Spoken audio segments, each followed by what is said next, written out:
Hey everybody, this is Jim Neeb from Jim Neeb Woodworks again. Today I'm going to try and summarize some of the techniques that work best for me, at least, for focusing my blue lasers. I've got a couple different kinds, and how to get that a really repeatable setup with that, so I don't have to keep recharacterizing it every time. So I'm going to talk about, there's kind of two basic types. One is a machine like this where the laser itself has a fixed focal length. In other words, it doesn't have adjustable lenses or anything. The focal distance from the tip or from any reference point on the laser is always the same. And we focus it by using the Z stage of the CNC to move up and down. So this is generally found on more expensive lasers and more capable CNC machines that have a Z stage. The other kind I'll show is the, I can hold the whole thing in one hand here, is like this one. This is my first laser. This is a $200 or $300 from Amazon kind of thing. It's got the X and Y stages, but it does not have a Z stage, so that you can't physically adjust the height of this laser other than you can prop up the sides and lift it up and down. But how you focus this is the lens itself is you could turn it, and that changes the focal point. So this one is that's how these two differ. Is one, the stage can move and the laser's fixed, and in this one there's no up and down stage, but you adjust this. And so characterizing to get the best beam is essentially done the same way, but you're just focusing it in a little different way, but you're still trying to achieve the same thing. One nice thing about this kind of setup versus this is this doesn't have as consistent of a reference point. So every time you put a different thickness material in, it changes the height of the material surface that you're trying to cut or burn with respect to where the laser is, changes where your focal point is, and it has to be adjusted. Now with something like this, because the focal point is fixed, I can just create a reference point. It can be the tip of the nozzle, it could be some other surface on the laser, it could be using a touch plate rod like this. There's lots of different ways, but once I understand that relationship to the focal point, I can just come back and make a new measurement, remeasure that position, and set my Z0 height in my software, and I'm ready to go. Whereas with this one, it's very difficult because these if it gets turned, I don't know if this has been turned a full turn or two full turns. There's no way to really know that very well. You can probably, since the height is changing slightly, you might be able to accurately get a reference measurement with like a gauge block between there, but it hasn't worked very well for me. So in my experience, I have to come back and kind of recharacterize for the best line with this type every time, by doing some line measurements and readjusting this lens. So we'll go over both of those a little bit now. Just to get a close-up look at this lens, on the adjustable lens, you turn it right or left to increase or decrease your focus. And you can see I've actually painted 4 different dots on here, so I can kind of, as I'm adjusting right or left like this, to get the best focus point, I sort of have a reference, say with, can't get this thing to hold still, with say this arrow, so that if I want to try a little bit this way, I'll take some new line measurements, and then I might have to adjust it this way, and that way I got some sort of a reference point. But again, when I put a very different thickness material in here, I kind of have to start all over with this. So that's what makes these types less convenient. The other thing I want to mention is you're going to be doing characterization with some very fine lines that are hard to see with the naked eye. So a couple of things that I find really helpful are if you want to kind of go all out, one of these USB microscopes, I think this one has 100x magnification. These are very helpful for being able to kind of zoom in on those lines and see them.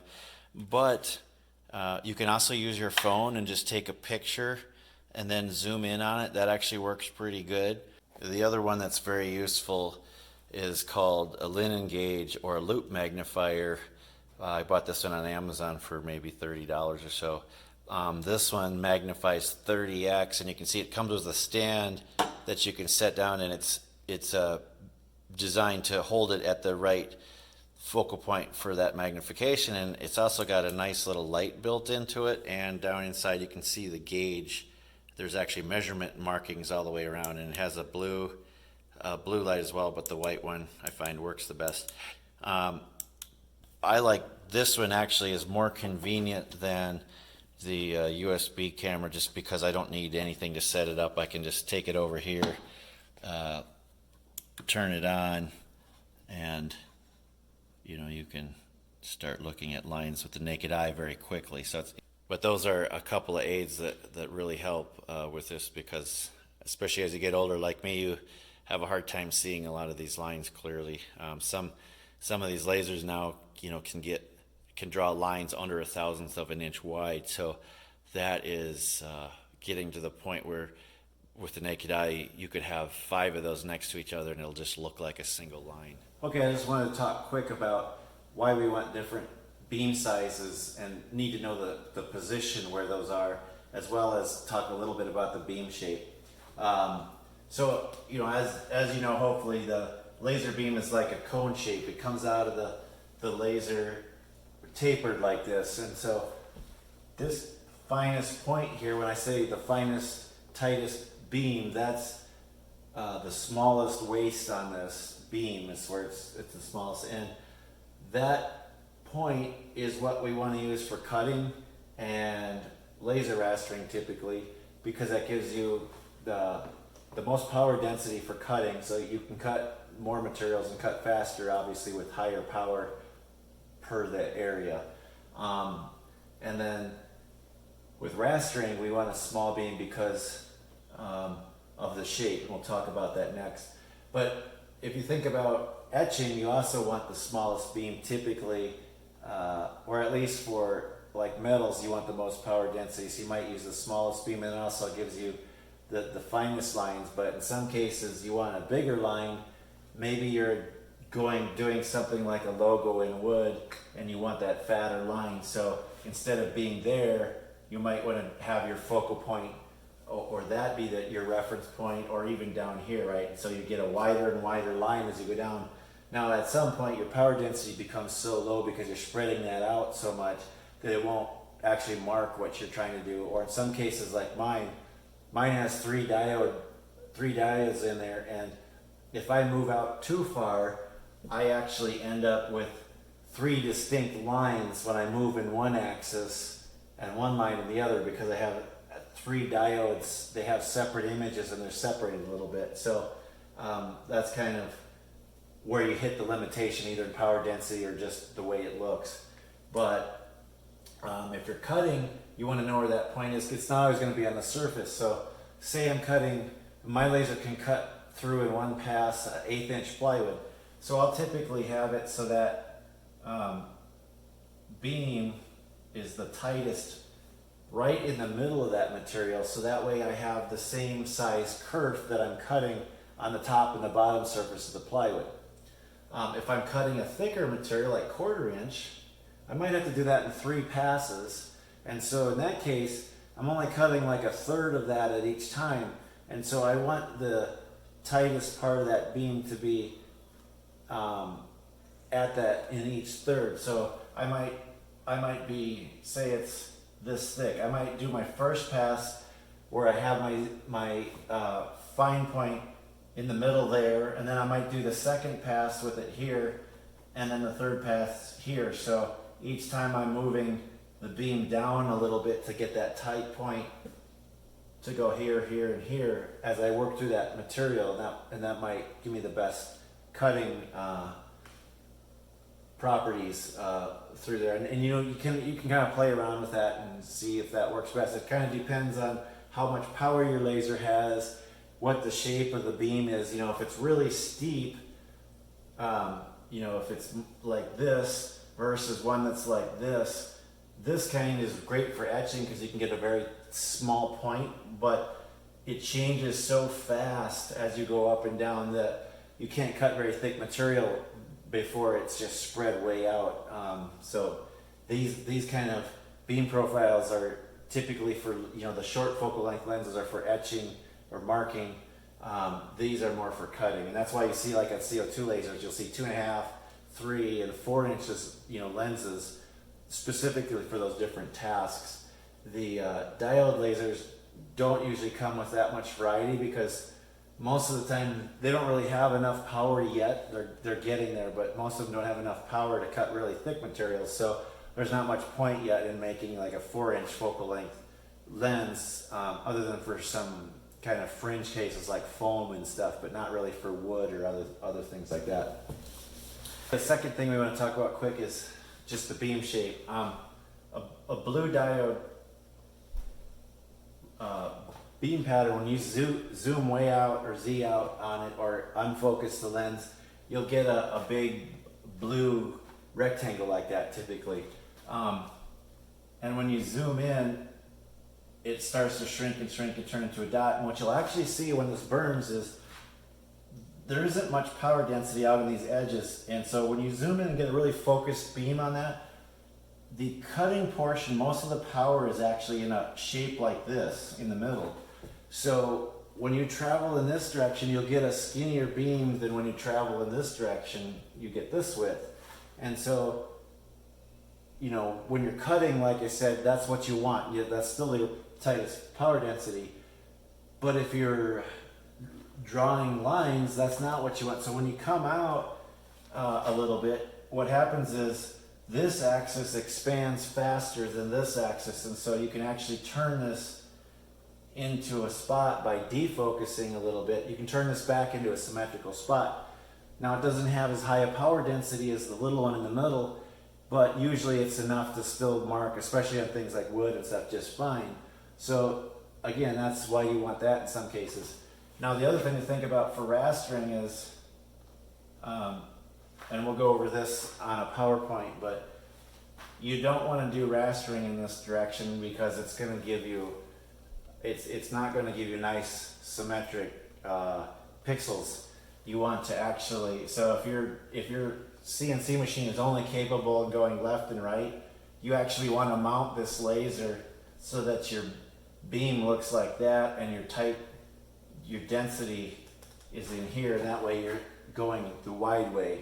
And we'll talk about that in a second here, why that is, but just wanted to draw that out quick too. I want to do a quick explanation of why the beam orientation matters for when you're using a blue laser mounted on your CNC machine. So this first page shows how a CO2 laser fires, and if you look at the ESS setup for lasering, it's made to support both the CO2 laser and diode lasers, and a CO2 laser has a power signal and a gate signal, and the gate signal is used to precisely fire it.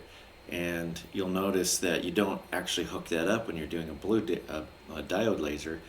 You're just assigning it in the software, and it needs to have a free pin to use for the make the assignments all be done correctly. But you don't actually have to physically hook it up because there is no such thing as a gate signal on a diode laser, and that confuses some people. And that's simply because they're putting the capability in there to also support CO2 lasers, but you don't actually use all of that capability. So the way it works on a CO2 laser is the PWM signal is used to set the power, and the gate signal is to set kind of as a trigger to precisely fire it. So in this picture here, what I've got is an example of having a white pixel and then a black pixel and then a white pixel and a black pixel. And so as the laser beam is being moved across and scanning for these pixels, obviously it doesn't fire for this first one because it's a white pixel, so there's no burn. But then this round laser beam gets to some point, and if you'll notice in the ESS setup, there's also there's a gate delay and a gate duration timing value, and that's essentially as a percentage of the pixel size. So basically what it's telling the ESS is when to fire that laser inside this pixel. So if you can imagine these boundaries here being the edges of the pixel, and this gate delay, the pixel is, say, in here maybe at 40%, and then it fires. So it lays this round beam in this spot here, and it stays on until it gets to maybe 60%, like right here. And then when it's just about to turn off, you can see it's right here. So we've essentially made kind of an oval by dragging this laser beam that's been turned on over an area, but it does have a secondary control inside the pixel size, so you can kind of control where you want to turn it out. So when you get all done, the beam is round, and you end up with a pixel that's slightly stretched, essentially. In the end, this black area, this is what the pixel looks like. It's not perfectly round. Now, by tuning the speed of the laser as it's moving across the material, and when the gate signal is turned on and off, this pixel can kind of be fine-tuned into mostly a round spot. If you look at the pictures of what people have done on the internet, the pixel is not really stretched out. This is more of an exaggeration just to kind of demonstrate it, but you end up with a pretty good round pixel. Okay, now if we move down to this, if we have a diode laser instead, and if we've set the focus of the diode laser not at the finest focal point, which would give you more of a line, but if you've Z'd up or refocused it such that you end up with more of a circular pixel, the diode laser does not use the gate signal. So essentially the PWM's signal is going to turn on at whatever power level you told it to at the beginning of the pixel, and it's going to stay on to the end. So the pixel fires here right at the beginning, and that's the physical center of where, say, the gantry has placed the laser. And so obviously it burns a spot here, you can see on the black, where half of the pixel is in the white area of the previous bit. And essentially this thing stays on as it moves across, and then turns off here right at the end of the pixel.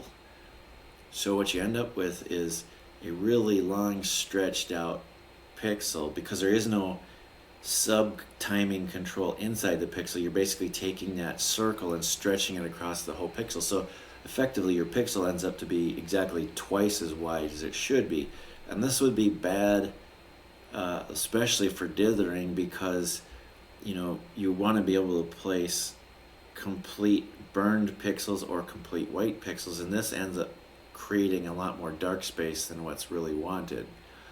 So what we want to do is actually not have a round pixel.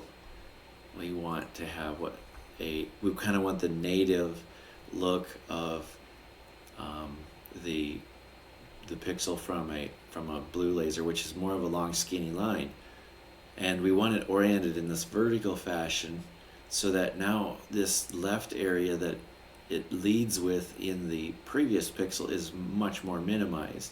So if we turn this on and leave it on all the way across the pixel, in the end we end up with this pixel down, as you see in the bottom here, that's much closer to a full single pixel, instead of expanding out into the previous and the adjacent to white pixels, it's much smaller. And if you actually look at a real pixel again, just like the CO2 one, this is a bit exaggerated because the power density on the outer edges of the beam are always a lot lower. So when you're doing this at speed, this actually gets trimmed back and does look like a single round nice pixel dot if you've got everything tuned correctly. So that's why you don't want to orient this pixel in the horizontal direction of travel, and that's better illustrated here on this picture, where the dots down below here, I used a pattern that RD Works Labs is a guy that does a ton of CO2 laser videos. This bottom row is exactly what I illustrated up above. It's a black pixel, then a white pixel, then a black pixel. So it's essentially supposed to be burning every single one, or every other one, sorry. And I have the diode oriented in this way where the hot portion or the high power portion is not oriented correctly. It's oriented in the horizontal direction or parallel to travel, and so you can see these pixels are all kind of bleeding together, and you know, you're getting a long stretch out pixel, and there's no white space in between these like there should be. And then the image over on the right here is where I simply rotated my laser mount so that it's oriented correctly. In other words, the power band axis here is perpendicular to the direction of travel, which is in my case the z-axis. And now you can see the same exact image has nice round pixels and almost a full empty pixel in between like it's supposed to. You can also see I have some kind of a problem. I've got, my mount is a little bit wobbly right now. I've got too much cantilever on it, and you can see that there's a little vibration causing my lines to be a little squiggly. That's a different problem. But from a focusing standpoint, or a pixel standpoint, you can see now between the left and the right images here the impact of having that diode mounted in the right orientation. And that's important. And when you have a software like the ESS rastering software that doesn't give you the capability to just simply say I want to raster in the X or the Y direction, then you have to make sure that you physically mount your laser in the right orientation so that your cutting beam width is perpendicular to your direction of travel. So hopefully that all made sense. Okay, hopefully you can hear okay. This fan on this laser is pretty loud, but we're going to do the focusing kind of in two stages. The first one is a sort of rough visual stage, and in many cases this is good enough. If you're just going to do some laser, like vector laser stuff like this logo, you don't really need to have the perfect focus because you're just trying to make some nice lines, and you can visually get a good enough focus with this first stage that we're going to talk about. But then when you want to start cutting or do laser rastering where the lines, you really want the optimum focus, the very smallest, finest focus point you can, or maybe you're trying to make a larger specific focus, like you want a symmetrical spot for that's 15 thousandths of an inch wide for some vectors work. In that case, you'll want to do a little more work to get the second stage, and we'll follow on with that. But let's start with the visual stage where we're just going to do this by eye. So I'm going to turn on my laser and I'm going to Z down, and so I'm just moving the laser down with my controller on my CNC machine to get the focal point smaller. The equivalent to this on the cheaper Chinese machine with the adjustable lens would be, I would just be turning that lens until the spot gets smaller and smaller and smaller. So that's, we're either moving the laser down or we're turning that lens. And so now you can see it's getting pretty bright because that energy is all being focused in one little spot. Now I have the laser set at 0.1% power, so, and that's what you want, a very low percentage of your power, because the brighter it is, the harder it is to see. It gets kind of blurry. So we want to set to a low power level.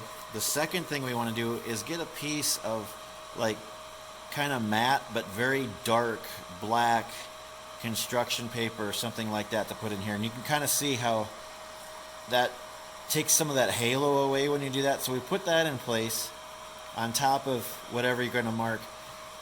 And you know, that's only like 3 or 4 thousandths of an inch thick, so it's not really going to change the effect or the quality of our focus, but it's going to is because the height's changing, but it is going to let us see it much better. So we do that, and then what we want to do is use our laser glasses. We should always have these on, but hopefully you can kind of see that if I put these glasses in front,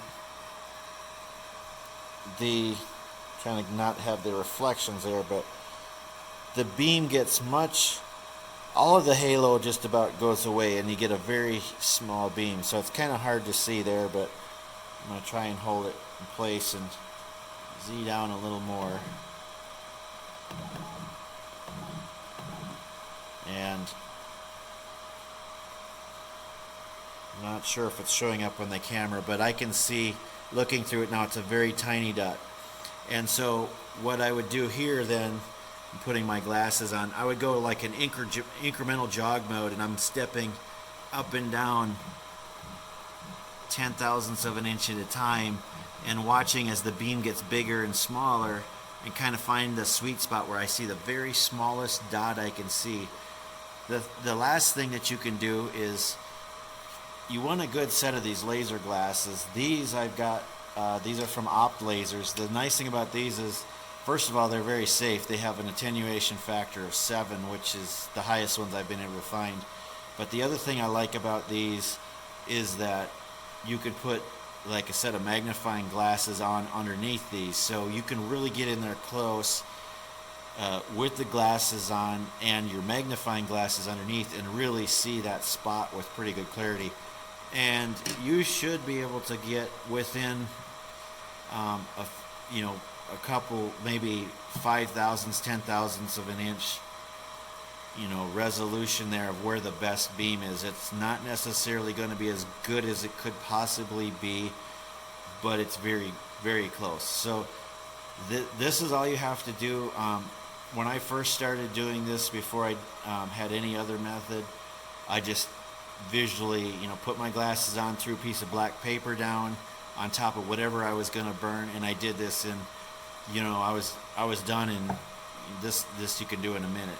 And then the other thing, once you have the laser in this position, then I would just go over here to my Mach 4 window and click on Z0 like that, and now my machine knows that is where I want to machine at, because I've set my laser to my Z0 and have a good focal point. Now I can just go run my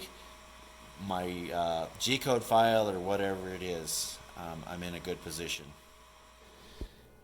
Now the second stage, we don't really need the laser to demonstrate. It's easier just to describe. So first we went through a visual adjustment, which is kind of a gross alignment, and we set our Z0. So our machine now is set pretty close to the best focal point.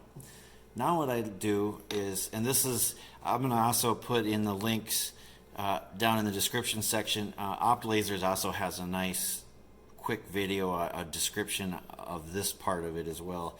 Now we want to actually burn some lines with the laser at different focus points so that we can see which one actually results in the best line, because what you see with that very low power dot on a piece of black paper is not exactly representative of what's going to burn. And the reason is that the power density across the visible beam varies a lot, so that most of the power is in the center, but what you can see visually on the edges is, it's there, but it's not actually going to burn. So there is a little bit of difference between what you're looking at with the naked eye on the last stage and what actually results in in a line, how big is it going to be and where's the best point. And so that's what this part of it does.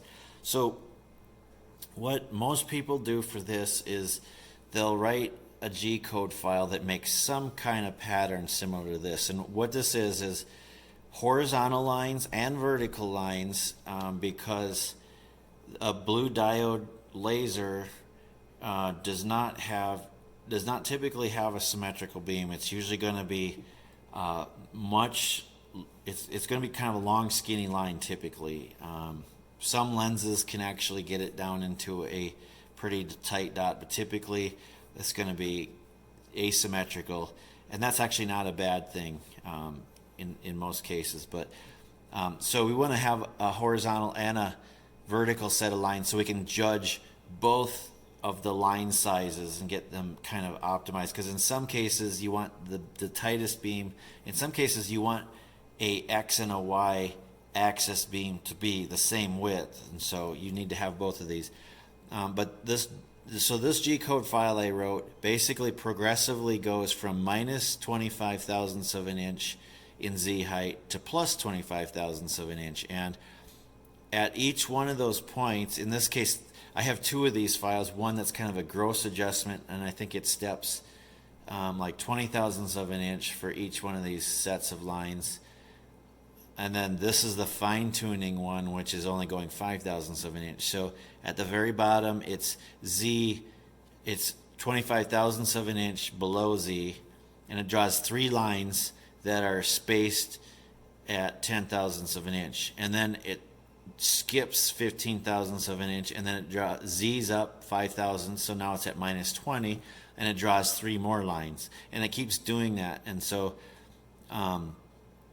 and it does the Y in the same direction. So it'll do three X lines and three Y lines, and then change Z, and then keep progressing through. So basically it gives me a series of lines on each side of the Z0 that we just set visually, and then then we can look at the lines and see, well, how is this? If this was perfectly centered from the previous setting, then the Z equals 0 lines in the middle here and the middle here should be my best focus point. And in this case, so here's where I went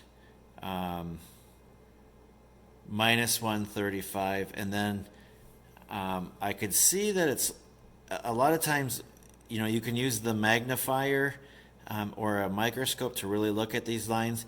But the cool thing is that if you kind of sit back at a high level and just look at the darkness of these, each one of these is kind of looks like a fat line that's actually the three lines right next to each other. You can see that the right side of this is much lighter than the left side, which means there's more white space in there. These lines are actually finer than these. These are big kind of fat lines that all melted together. So I know that I need to adjust this, and it's on the this 135. Basically I need to go down some from 135, which brings I'm going to lower my Z-axis towards my table. So I rerun the same file, but I've adjusted Z0 from minus 135. And by the way, this minus 135, that's just a reference in my software. After I've run my touch plate routine, what that number means is that's the gap between my air assist nozzle and the material I'm working on. So when it says minus 135, that just means I have 135 thousandths gap between that air nozzle and my workpiece. That's my reference point, and we'll talk about reference points going forward a little bit. So then I went ahead and changed my Z0 basically by 15 thousandths of an inch, and I dropped it to 120. So I lowered my laser down some, and now you can see that light band kind of shifted into the middle. It's not exactly in the middle, but it's almost there, and you can see it became more dark. So I know that these lines in the middle are finer, and they're getting very close to the center. And now, so I thought, well, it's looks like it's about within a 5 thousandths of an inch, so I just changed it down to 115 thousandths from 120, and now you can see it looks pretty close in the middle. And I will get some zoom in pictures here in a second, and we'll take a look at that up close. But this is the basic procedure with burning the lines, and you would do this on the smaller lasers. Instead of changing my Z height progressively until I get the best lines in the middle, I would simply be adjusting, twisting that adjustable lens either counterclockwise or clockwise until I got the best lines possible as well.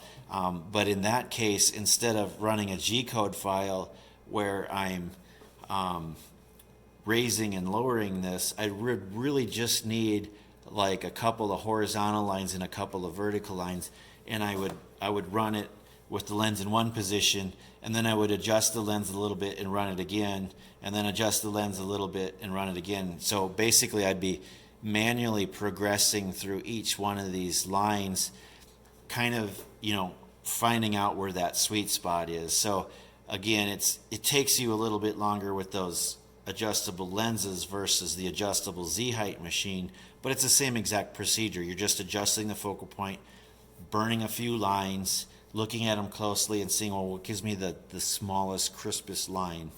And then once we understand that thing, then for a laser like the Chinese ones where they have the adjustable lens, we're kind of done at that point.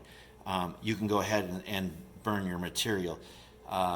And as long as you don't change the thickness of the material or the height of the laser or anything, put it up on blocks or anything like that, you just leave that lens in that position and it's in the optimum state.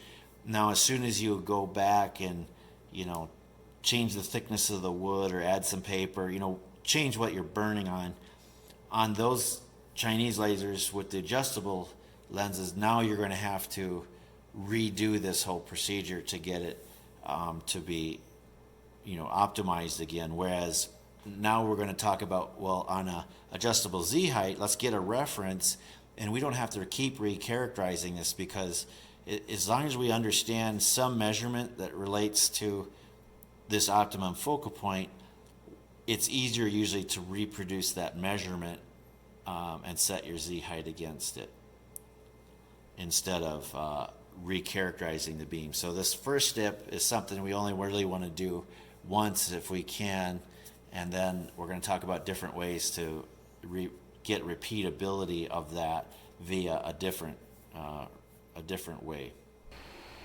All right, let's take a quick look at these three sets of lines up close. So these are zoomed in a little bit, and this is the first one that I did. So this is the one that was taken at 135 thousandths for the Z height. Again, that's the gap between the work surface and the nozzle. And again, you can see now how that area that was lighter when we were zoomed out, you can see how these lines are on the right side much crisper, and there's more white space in between, and that's why they look brown. And you can also see that on the X direction they're much more blurred together, and then at that very bottom end they start to separate a little bit. And so this, the X direction here obviously is the wider direction, or the wider line width direction for this laser. So we want to basically move this lighter area into the left. So then what I did was I changed the Z from 135 to 120, and now you can see the light area is much closer. What I'm trying to do is get the best focus at 0, which means that's the Z height that I want. And you can see it's in this neighborhood of minus 5 thousandths yet. It's hard to tell here. I think my lens is a little bit dirty, because normally my X beam is a little bit narrower than this, but I think I've got some dirt on my lens or something that's causing this to blur together a little bit. So I'm just kind of using the Y as my gauge here. But so I want to shift it a little bit more. So I do it one more time and go to 115 thousandths. So this is lowering my laser 20 thousandths from the original eyeball position that, where I just thought looked like the best. And so this kind of shows you can't really tell perfectly from just looking at it with the naked eye, or even with just a magnifying glass, when you're looking at that dot on a piece of black paper, because we were off by 20 thousandths here. And basically we would have gotten fatter lines like this instead of these optimized skinny lines here if we would have just went with the eyeball. But again, this would be good enough for simple vector burning, but it's not the optimized. So now we have the value that we want. So 115 is kind of the magic number for that gap to give me the best position. Now, if you wanted to characterize, say, a 30 thousandths wide beam, obviously you'd have to kind of redesign this file and spread these lines out a little bit, because otherwise they would just blur together and you couldn't really tell. The other thing you could do is just simply delete two of the lines and do just one signal line at each Z height, and that would leave enough room in between them to also estimate. But to me, it always helps to have several lines at the same height next to each other with a little bit of space in between. That kind of helps you tell whether it's the best or not, or because some of these, there's not a lot of distinction, say, between the -10 and the -15 here. So that little white space in between helps a little. Okay, and the last characterization that you may want to do, this isn't required for a lot of things, but as I mentioned before, sometimes you want a fatter beam. Like if you're doing a logo, in this case, I did this logo with my tightest beam, and then I did this logo where the beam was 30 thousandths of an inch wide. So you can see it's got a fatter line. It was actually too fat of a line for some of this fine text, but there's a lot of times where you don't want a super skinny line. You want something that's a little bit bigger or maybe uniform, because as I mentioned, the beam isn't symmetrical on most diode lasers, and so you don't necessarily want the X beam, when I'm moving across, to be skinnier than the Y, or vice versa. So you might want to intentionally offset your focus a little bit to get a symmetrical beam or a fatter symmetrical beam. So what you want to do there is redo this characterization, but now intentionally raise your Z height up. So basically when you turn the laser on, you're starting out and you did your original characterization and you got your smallest beam, and now maybe you'll just raise it up a little bit and record the amount that you raised it and rerun one of these tests. You probably would have to change your G code to spread that out a little bit, or maybe you would just do a single line and then use a microscope with a microscope measurement gauge and just measure the width under the microscope. But in either case, if you characterize how much your beam grows versus your Z height raising, if you write that down, it's easy to calculate how far. And in fact, you might want to just write down a few specific numbers, so instead of having to calculate much, you could say maybe raise it 10 thousandths and see how wide your line is, and raise it another 10 thousandths and see how wide your line is. And then you'll have a few reference points where you can go back and set your Z height to the tight focal limit, and then say, okay, well, I know if I raise it 30 thousandths of an inch, I will get a 20 thousandths wide laser beam or burn mark instead of 8 thousandths, and that's what you want. So if you also look at my laser editing or screen editing video, I have a feature in there to actually select the right Z height based on the beam width if you really want to get that fancy. But honestly, it's pretty easy just to write down a few of these beam widths for a few different Z heights, and then just keep that piece of paper handy and you can adjust it quickly based on what you're doing. But that's kind of the last piece of it that gives you the most versatility. So now you know exactly where to set your laser. Turn this off so we can hear better. Okay, so now what we have is essentially a list of Z height values with respect to some beam characteristic, whether it's the tightest beam or a specific diameter of a symmetrical beam, against a reference point of some height or some reference, like a Z touch plate position. But now we can come back and repeat that every time, and we don't have to do any characterization. And so, for example, my touch plate rod here is bolted to my chassis, and as long, go back a little bit, as long as I don't remove the bolts from this and my head, I can take this head off and put it back on. I still retain the exact same relationship between this rod and this body. I can take that laser off and move it around and put it back and get the same results. As long as I don't change the lens or the nozzle type, I can use this reference gap under here as well. So if I do the simple method of using a gauge block, that never changes unless I go change something with this lens. Like if I replace a lens, I might have to recharacterize this. But other than that, I don't have to go through all the trouble of drawing all these lines and fine tuning it, because I've got those values, and I've got a whole list of them that create different beam sizes. So you only have to do that once. Whereas again, on the cheaper machine with the movable lens, it's very hard to do that accurately, and if you really want precise focusing, you almost have to repeat some of that characterization each time. So unfortunately, you get what you pay for. It kind of goes along with, it's a little more convenient with these machines, but they cost a lot more. So that's just kind of the nature of the beast with those. Okay, probably the most simple and obvious way to get a reference point once you've characterized your beam and know what the proper Z height is just using a gauge block. It can be between some part of the laser, it could be off the bottom of your Z stage. The one I like, and the one Opt Lasers uses on most of theirs, they actually ship a gauge block that's sized to the proper thickness, but that goes between the air assist nozzle and the work material, or in some cases the body of the laser and the work material, work surface, if it doesn't have an air assist nozzle. Now, when they ship something like that, that's not the optimum. Typically, that's kind of a generic block that's roughly close, and the reason that it's not perfect is because these lenses are all a little bit different.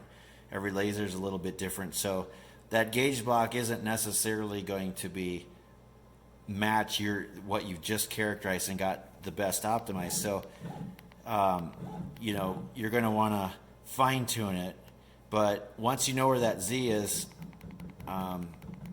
let's say the laser is in this position now where I know I got the best lines drawn on these blocks, and so what I would do is go in here and measure that with a caliper, or I could make a block and progressively thin it down until it just fits in there and just kind of rubs in there lightly, and then you would just repeat that and use that all the time for your block. So you fire the machine up the next time to use it, you would just simply Z down to this position until your gauge block fits in here and just barely rubs, and then you would go back to your software controller, in my case Mach 4, and I hit Z0, and it resets this position to your best focal point, and now you're ready to go. So you don't have to do any of that characterization again. You're just going to repeat the numerical position or gap that you had at that focal point. So it makes it easy to repeat. Now the gauge block works pretty well. It's pretty repeatable, and sometimes it's a pain because you have to get in close and then change your incremental jog so that you can get a really fine adjustment until this just kind of drags in there. So it's probably good for plus or minus 5 to 10 thousandths of an inch of accuracy. But if your system already has an electronic touch plate like this one, you can use that to set this and be your reference of repeatability. So in this case, this is an opt laser. It has, you know, a metal body, conductive metal tip, so I can just put my magnet on some portion of it. You can see up here is where I'm putting it. So I get, you know, it's the body is conductive, and I could just use the tip itself. So I'm going to just run the routine, and it's going to Z down and get that reference point. Now, the software for this is treating it like a spindle bit. So what that just did is set my Z height of this tip to actually be perfectly flat down here on the top surface, which isn't what I want.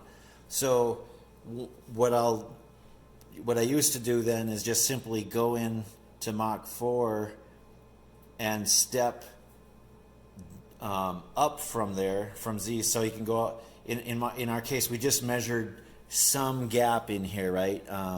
That this gauge block would have been. So say it was 130 thousandths. I would go back in and jog up to 130 and hit Z0 after I ran the touch plate routine, and now I would be precisely located again with respect to the top of this and at my perfect focal point. So that's one way, is just to use the tip of the laser. Now the tip of the laser in this case is pretty fat and tapered, so I can only do Z. I like to be able to do X, Y, and Z with my laser as well. So I have this adjustable rod that's bolted to the body here, so I can take it up out of the way like this, move it down and lock it in place, put my thing on there, and then I can just use this rod, and I can put this in the corner, and I can do X, Y, and Z in the cases when I care about all of the positions. Like sometimes I've done some router work on a piece of work, and then I want the laser to be precisely placed X, Y as well with respect to that router work. So I'll use the touch plate and do all three axes. That's the same procedure, but in that case, I have an X, Y, and Z offset, and it's a different Z offset than this one. So I characterize how far off all three of those axes are, and I have a software routine in my laser screen where I store those three offset values, and I just simply hit a button and it reprograms my X, Y, and Z offsets. But you can do it manually too. You could write, this is like 1.7 inches this way, I'm like 0.8 inches this way, and figure out what your Z height difference is. Write it down, and then you can do it manually too. I do have my laser screen editing video out there that I did a few months ago. You can, if you want the laser screen that does those adjustments and want to know how to edit your own stuff, you can go watch that video. It's got the details on how that works. Alright, that's the end of the video. Thank you for watching all the way through. If you have any questions or comments, please enter something down in the comments sections. I always answer questions and comments. And also check out the description area under the title, under the video itself. I have some links for some other related videos like screen editing for laser screens, as well as a nice video that Opt Lasers did on laser focusing. Thank you.